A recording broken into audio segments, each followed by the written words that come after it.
જય માતાજી મિત્રો। તો જો આજે છે શનિવાર અને આપણે જઈએ છીએ શનિદેવના મંદિરે। જુનાગઢમાં એકમાત્ર શનિદેવનું મંદિર આવેલું છે જે ભવનાથની અંદર છે।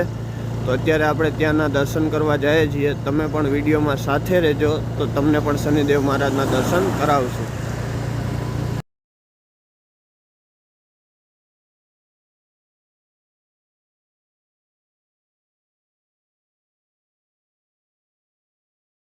તો મિત્રો આપણે શનિદેવના મંદિરે પહોંચી ગયા છીએ।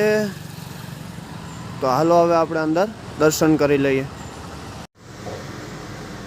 જય શનિદેવ મહારાજની જય। તો આપણે શનિદેવ મહારાજના દર્શન થઈ ગયા છે ને હવે આપણે જવાના છીએ ભવનાથ મહાદેવના દર્શન કરવા। તો વિડીયોમાં આગળ જોતા રહેજો, તમને આગળ ભવનાથ મહાદેવના